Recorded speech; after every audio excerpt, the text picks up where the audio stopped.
Muy buenas noches, bienvenidos a Opina Bogotá, el espacio para la opinión y las entrevistas en el canal Capital. Una de las noticias políticas de esta semana fue la renuncia a Cambio Radical por parte del senador Carlos Fernando Galán. 11 años, una de las figuras de este partido, quien también renunció a su curul en el Congreso de la República como senador. Publicó una carta muy extensa donde expresaba sus razones para marginarse de Cambio Radical, marginarse de la candidatura de apoyo a Iván Duque, marginarse del apoyo a Gustavo Petro en segunda vuelta y decir que va a votar en blanco. Decirle adiós a ese partido. ¿Qué hay detrás de eso? ¿Por qué tomó la decisión el senador Galán, hoy ex senador de la República? ¿Qué viene para él en su carrera política? Esta noche nos acompaña en los estudios de Canal Capital para hablar de este tema. Erika Fontalvo, buenas noches. Hola, Jessy, ¿qué tal? Muy buenas noches para usted, para nuestros televidentes en Bogotá, en Cundinamarca, en el resto del país. Una decisión que muy pocas personas esperaban, pero que sin lugar a dudas el hoy ex senador Galán había estado considerando luego de lo que fue la primera vuelta presidencial. Muchos sectores han destacado la gallardía, la valentía de asumir una decisión tan importante como esta frente a una enorme crisis de los partidos. Y tanto como ocurre con su hermano Juan Manuel, muchos le están diciendo recojan las banderas de su padre, el inmolado dirigente liberal Luis Carlos Galán. No hay de otra, hay que refundar el liberalismo y hacerlo a través del nuevo liberalismo que muchos recordamos fue una fuerza que inspiró a millones y millones en Colombia. Ex senador Galán, tenemos ya que saludarlo así. Buenas noches. Sí, muy buenas noches. Bienvenido a Canal Erika, Capital. muchas gracias por la introducción y por la invitación. Bueno, ¿por qué esa decisión de marginarse de Cambio Radical, de entregar su curul, de decirle adiós al partido? Bueno, Yesid, como usted lo dijo, fue una carta extensa, porque me tocó explicar, porque no es una decisión, digamos, con cabeza caliente, es una decisión pensada después de analizar tanto la elección como lo que ha pasado en la política colombiana en la elección del pasado 27 de mayo, lo que ha pasado en los últimos años y lo que viene.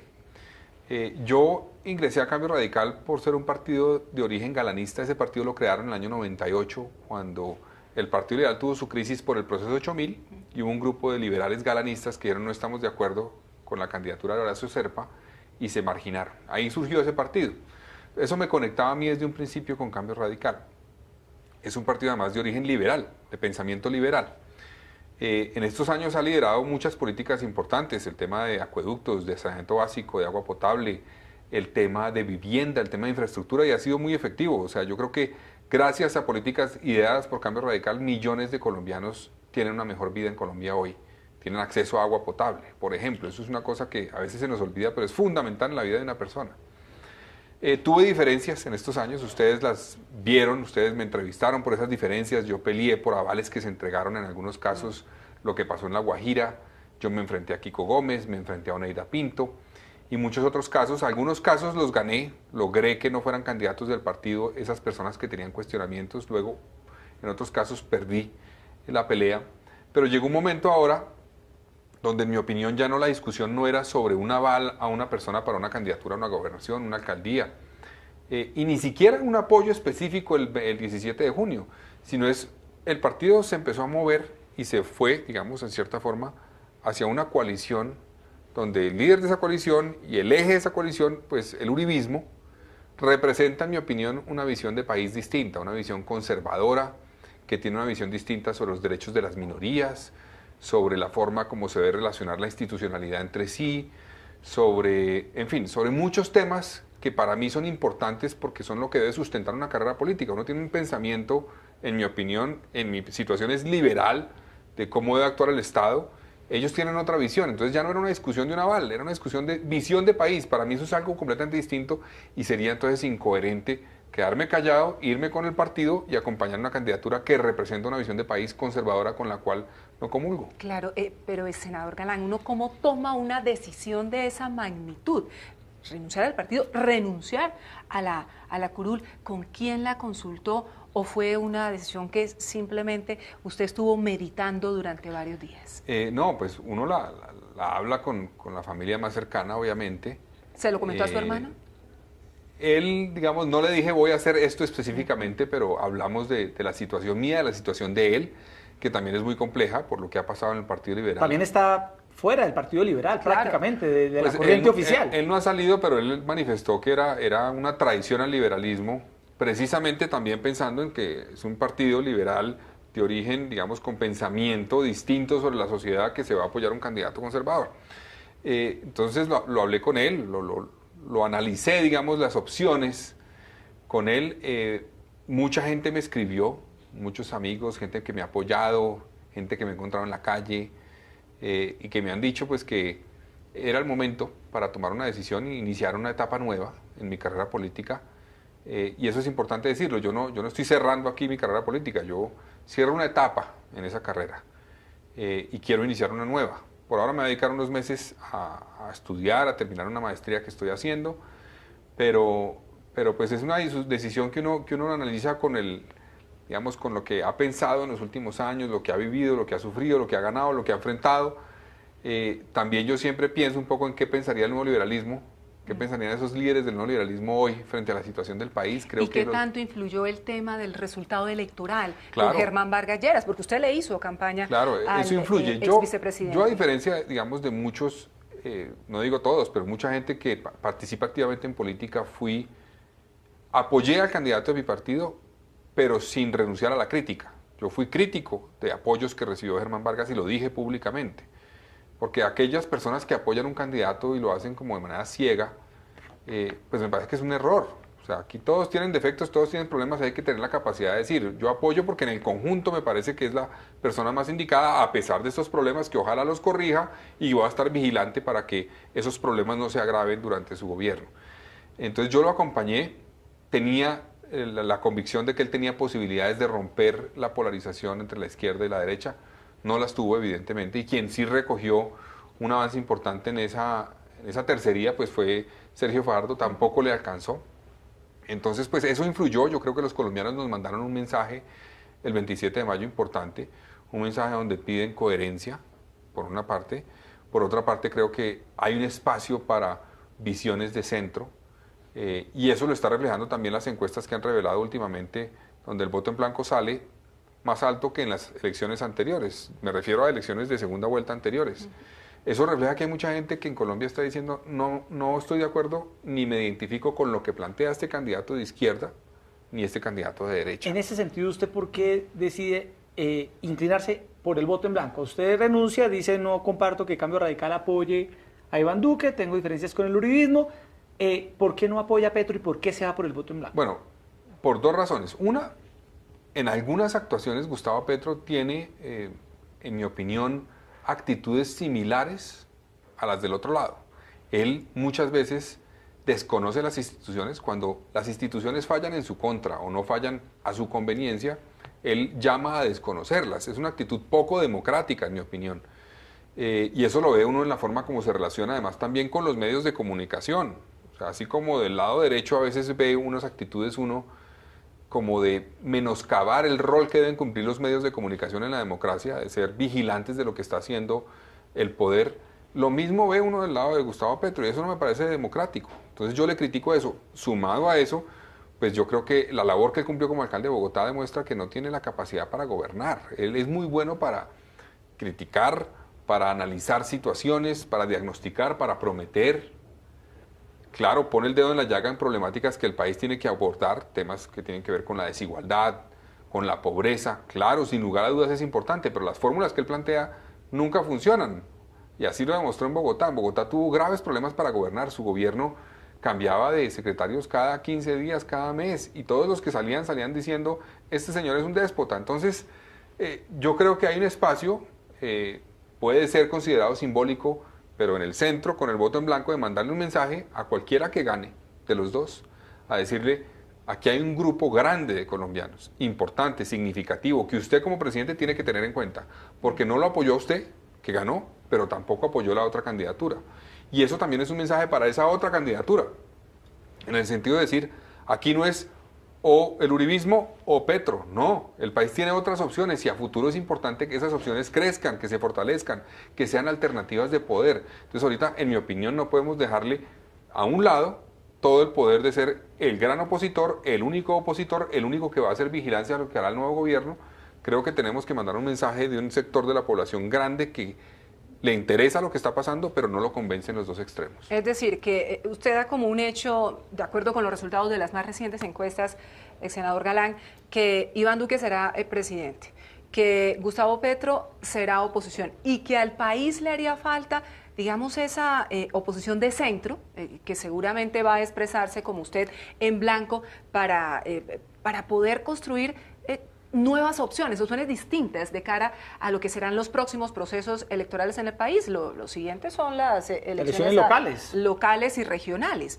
Es una forma como de hacer escuchar voces distintas frente a la polarización que va nuevamente a tener una reedición en el país. Sí, Erika, tal cual. Yo sí creo, o sea, no sabemos, digamos, en principio le creemos a las encuestas, no fallaron en la elección presidencial en primera vuelta, acertaron, entonces en principio apuntan hacia allá, todavía faltan más de 8 días de campaña, no sé si va a haber debates, parece que no va a haber debates, ojalá hubiera debates, eso es bueno para la democracia, es triste que no haya debates, sobre todo cuando hay dos candidatos se pueden ver las dos visiones de país de manera más marcada y más clara para que los colombianos decidan a conciencia, pero sí creo, todo apunta hacia allá, o en el otro escenario también, en cualquiera de los dos, pase lo que pase, sea el que sea el presidente, sea el que sea el presidente, tiene que tener ese mensaje claro. Aquí hay unos colombianos que no están de acuerdo con ninguno de los dos y creo que es bueno que esos colombianos pensemos en construir una alternativa de centro para que 2019, pero no pensando solamente en el 2019, en el largo aliento,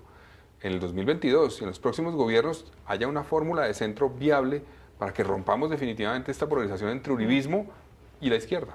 Ex senador Galán, ya han pasado, sí, no, es que está reciente la carta, está muy reciente la carta, entonces todavía, ya han pasado varios días luego de la primera vuelta presidencial donde Vargas Lleras sacó una votación muy baja frente a la que se esperaba. Usted conoce bien a Vargas Lleras, estuvo en Cambio Radical mucho tiempo. ¿Qué análisis hace usted? ¿Qué lecciones se toman? ¿En qué se falló? ¿Qué pudo haber pasado con Germán Vargas Lleras? Bueno, pues son varias cosas. Es difícil, digamos, es fácil analizarlo a posteriori. Es más difícil cuando uno está en la situación. Era evidente en la etapa de la campaña que Vargas Lleras hace 1 año y medio tenía todas las posibilidades de ser presidente de la República, lideraba las encuestas, venía de ser vicepresidente, entregando grandes resultados, etcétera. Pero pues la política, por las redes sociales, por cosas como se comunica hoy la gente, ha llevado a que cada vez la opinión, en términos, digamos, de fuera de las estructuras partidistas, sea la que define una elección. Eso ya se ha visto en Colombia, obviamente. Por ejemplo, la elección de alcalde de Bogotá es una elección muy de opinión, digamos, un candidato puede tener el apoyo de varios partidos, eso realmente no significa mucho a la hora de votar, porque la gente vota por quien quiera, no le importa si es militante de un partido o no. Y eso se tradujo ya en una elección presidencial a gran escala. Yo oí análisis que decían, no, los votos de la organización política de un partido pueden ser más o menos el 50, el 40%. Hubo análisis como el que hizo Cifras y Conceptos de César Caballero, pronóstico, que hablaba de 30%, siendo, digámoslo así, conservadores, porque no decían, no, el 100% no, el 30%, el 25%. Pero inclusive esos estimativos conservadores están completamente pifiados, porque la gente vota como quiere y las encuestas, la conclusión es que sí reflejan eso. Yo creo que en las encuestas están los votos de las organizaciones políticas. Lo que pasa es que se expresan libremente. No lo hacen como lo diga la organización, que el partido decidió apoyar a tal, que no, eso ya no es así. Eso influyó mucho. Y también creo que Vargas Lleras fue tal vez un poco más responsable en términos de hacer una propuesta programática seria, estructurada, sustentada. No cayó en el populismo de prometer una cantidad de cosas que muchas veces, infortunadamente, son atractivas para la gente. La gente a veces no analiza, bueno, esto que me está proponiendo este candidato es viable o no, se puede hacer, sí o no, cómo lo van a hacer, de dónde va a salir la plata, sino que dicen, no, eso me suena bien, entonces hagámoslo, sí, votemos por él. Por ejemplo, cambiar la matriz energética de Colombia para tener energías renovables en cuestión de 2 o 3 años les suena espectacular y todos quisiéramos que se pudiera, pero no se puede, es un proceso más complejo. Entonces, eso creo que llevó a que Vargas Lleras se desconectara un poco con las aspiraciones de mucha gente, que quería oír cosas más atractivas, más rápidas, diciéndole ya vamos a lograr cosas de la noche a la mañana. Él planteaba cosas de más largo aliento y eso pues llevó a que no lo acompañaran. Y obviamente hubo errores de campaña que todos sabemos, los episodios que él tuvo que afectaron su imagen y que obviamente llevaron a que mucha gente decidiera no votar por él. Pero también pues, me parece importante destacar esa campaña que hizo en términos de construir una propuesta programática muy seria, muy estructurada, basada en temas viables y basada en un resultado que él mostró de experiencia. Vargas Lleras, a mí me llamó la atención eso, ahorita es tarde decirlo, pero Vargas cuando iba a los municipios no llegaba a conocer el municipio, a hacer turismo. Él ya sabía, aquí el problema es tal, hay que hacer esto, falta tal cosa, no hemos conseguido la plata para tal otra cosa, la vía tal, la vía no sé qué tal. Los candidatos otros, la mayoría están haciendo turismo, están llegando a los municipios por primera vez. Pero fíjese que lo cierto es, y usted lo tiene muy bien diagnosticado, doctor Galán, pero la gente quiere un cambio generacional, quiere gente nueva, con ideas renovadas y sobre todo que sepan interpretar esas nuevas ciudadanías, como llama con insistencia el sector de la Colombia humana, porque evidentemente la gente ya va como centrándose en temáticas, ¿no? Están los que son los defensores de los derechos de los animales, que fijan una posición. Ellos particularmente no tienen un partido político, pero igual también están los que defienden las causas de los niños en este país donde hay tanta violencia contra los menores. ¿Cómo aglutinar entonces en lo que va a ser la polarización, gane quien gane el próximo 17 de junio, a todos esos sectores para volver, yo diría que a generar confianza, a generar institucionalidad, porque es que uno ve mucha gente que apoya a unos y otros partidos, pero que no se quiere comprometer con ellos? Pues Erika, a mí me parece un reto inmenso, es el reto que tiene el país porque en esta campaña le han prometido una cantidad de cosas que no van a lograr. Y eso va a llevar a una profundización de, digamos, el rechazo. Más decepción. Exacto. Y eso es muy complejo de manejar. Entonces, yo espero que los candidatos entiendan eso en esta última etapa y sobre todo el presidente que llegue sea consciente de eso y le mande un mensaje al país de que aquí tenemos mucho trabajo por hacer. Las cosas no se logran de la noche a la mañana, una sociedad no se cambia de la noche a la mañana. Entonces, ahí está la clave. Eso me preocupa porque seguramente para el que sea opositor, pues va a ser perfecto que el otro no pueda cumplir. Porque va a llegar a decir, mire, y va a estar en el Congreso, entre otras cosas, y va a ser senador, y va a ser el jefe de oposición, y va a decir, este señor no está cumpliendo, propuso una cantidad de cosas y no lo está haciendo. Y viceversa también, si gana el otro va a pasar lo mismo. Entonces, la labor de los medios va a ser muy importante, de los líderes políticos por ser responsables en aterrizar las cosas, en plantear hojas de ruta en cada tema viables. El tema ambiental es muy importante con esas nuevas ciudadanías, pero ojalá elevemos el nivel de esa discusión a no quedarnos en, digamos, en propuestas soñadoras que son irrealizables de la noche a la mañana, sino que digamos, bueno, ¿cómo vamos a lograr llegar allá? Por ejemplo, hay una discusión que a mí me apasiona, es el tema del crecimiento de las ciudades. ¿Cómo van a crecer las ciudades? Entonces, claro, uno puede decir, no, yo no quiero que crezcan las ciudades. Y eso suena muy bien, ¿no? Eso suena chévere, claro. La gente dice, perfecto, este es el que dice que no deben crecer las ciudades, que hay que solamente densificar. Vamos a votar por él. Espectacular, porque eso, bueno, ¿y cómo Pero la realidad es otra, ¿cómo vamos a garantizar que 2 millones de personas vayan a tener vivienda en Bogotá en los próximos 30 años? ¿Dónde la van a tener? Entonces hay que dar esa discusión, la ciudad va a crecer. Nos ponemos en la tarea de garantizar que ese crecimiento sea serio, organizado, planeado, sin afectar estructuras importantes del tema ecológico, o vamos a cerrarnos a decir no, no queremos que crezca y termina el crecimiento en Funza, en Mosquera, en Cajicá, en una cantidad de municipios sin planeación adecuada. Entonces esas discusiones hay que profundizarlas y ojalá el próximo presidente tenga la capacidad de hacerlo, la independencia y la capacidad de hacerlo para que aterrice un poco la discusión y diga, bueno, claro, esa es la meta. Eso es en 10, en 20, en 30 años. ¿Cómo vamos a llegar allá y qué podemos hacer estos 4 años para encarrilarnos? No es en 4 años que lo vamos a lograr. Sí. Ojalá sean responsables en eso. Sí, doctor Galán, su hermano Juan Manuel, que está también marginándose por completo del liberalismo, ha planteado y está en el trámite de obtener nuevamente la personería jurídica del nuevo liberalismo, el partido que fundó su padre Luis Carlos Galán. ¿Ha pensado usted de cara a su futuro político juntarse con su hermano en esta vertiente del nuevo liberalismo? ¿Qué ha pensado en ese sentido? Esa fórmula es interesante porque el nuevo liberalismo efectivamente fue víctima de una persecución. No solamente está el caso de Rodrigo Lara, de Enrique Parejo, de Iván Marulanda, de Luis Carlos Galán, sino decenas de líderes del nuevo liberalismo fueron perseguidos, muchos asesinados en el Magdalena Medio por los paramilitares y por el narcotráfico. Entonces, los argumentos que llevaron a revivir la Unión Patriótica como una medida de reparación, yo creo que aplican también para el nuevo liberalismo.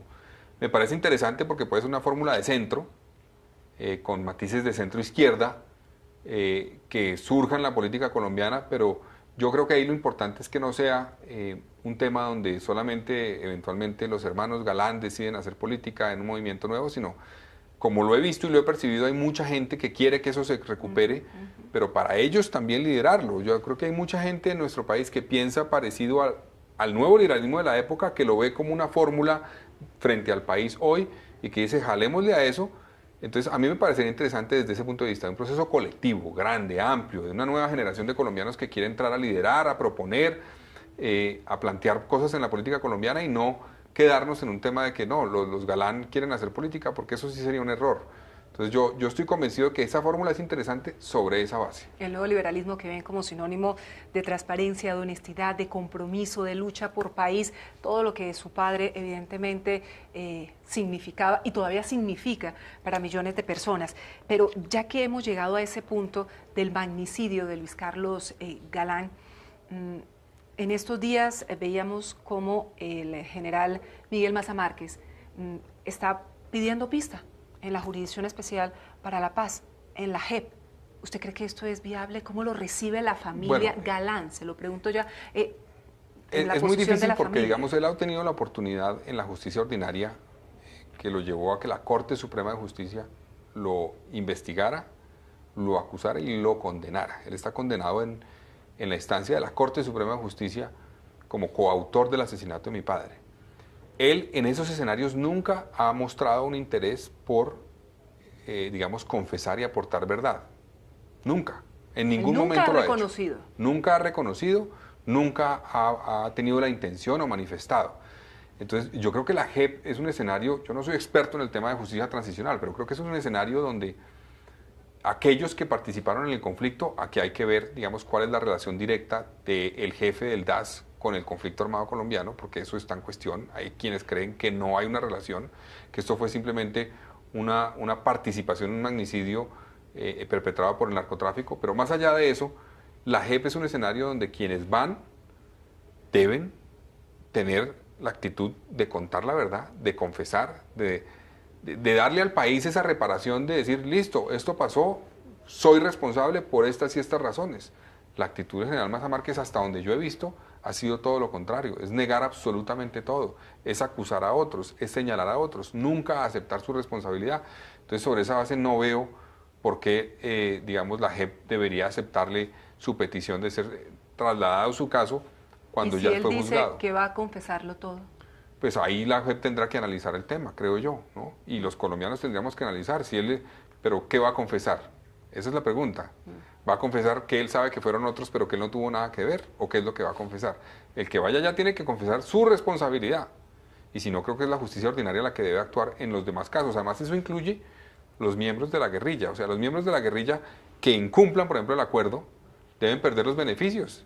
Caso está el de Santrich. Incumplió el acuerdo, o todo indica que lo incumplió, digamos, todavía no hay una decisión judicial que lo confirme, pero todo indica, hay una acusación formal, y entonces es la justicia ordinaria la que lo juzga, no es la justicia, no es la JEP.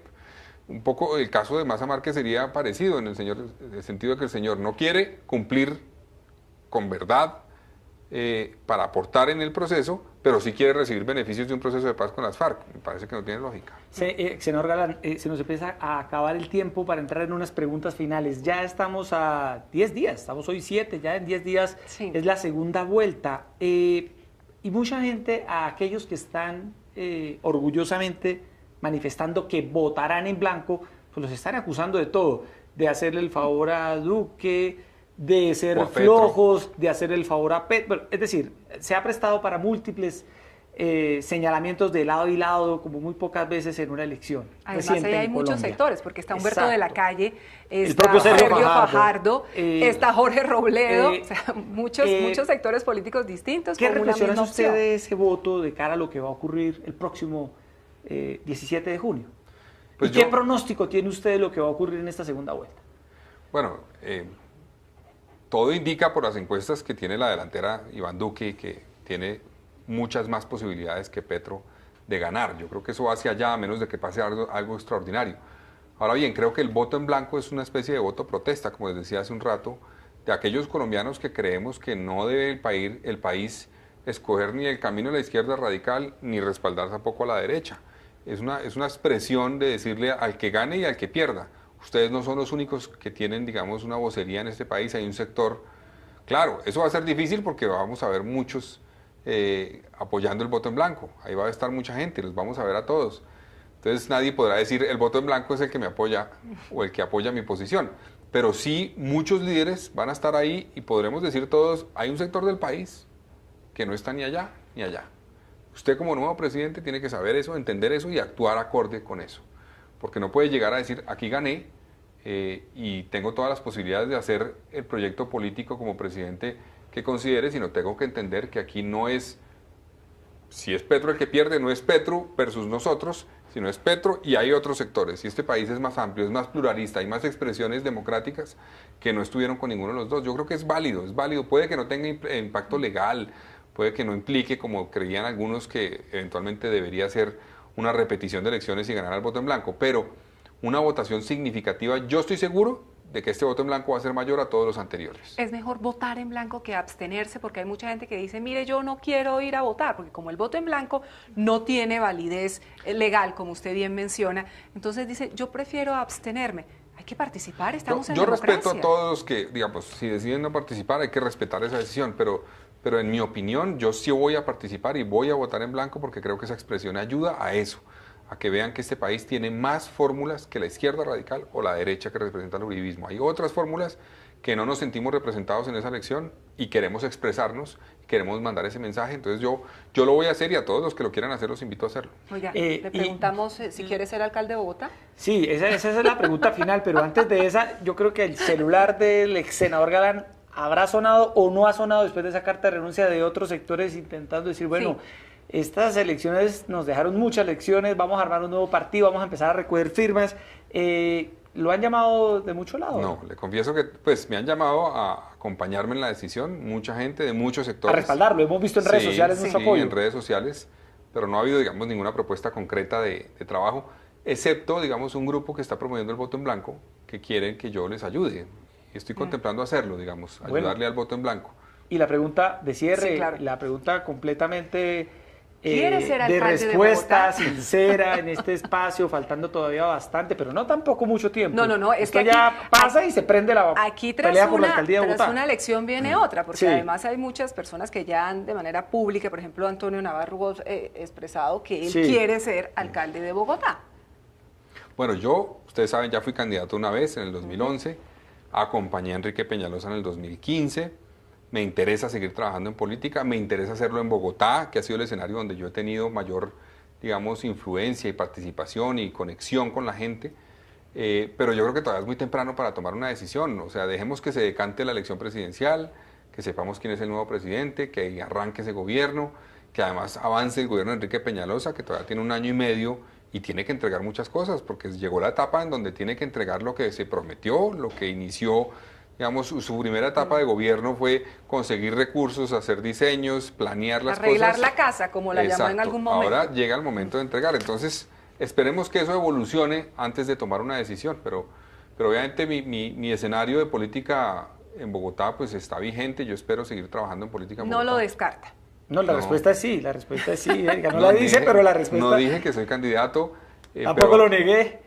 Pero tampoco puedo decir que no lo voy a hacer. Claro, hay que esperar. Por eso, hay que esperar. blanco es, frito se come, gallina lo pone. Ahí está. Y ahí están los nuevos liderazgos en la ciudad de Bogotá, que es lo más importante, es que los necesitamos y sobre todo pararse frente a los partidos políticos, tratar de reinventarlos, buscar consensos en medio del disenso, porque es que desafortunadamente la polarización nos está matando. Erika habla de los nuevos liderazgos y quiero aprovechar para mencionar una cosa. Yo lo dije ayer, yo con Iván Duque no tengo, digamos, reparos a él como persona. Me parece que es una persona inteligente, capaz, honesto, pero evidentemente pues hoy representa y lidera un grupo político que tiene una visión muy distinta a la mía, entonces pues sería incoherente irme para allá, pero pues él representa desde ese punto de vista de la derecha colombiana pues un nuevo liderazgo, evidentemente.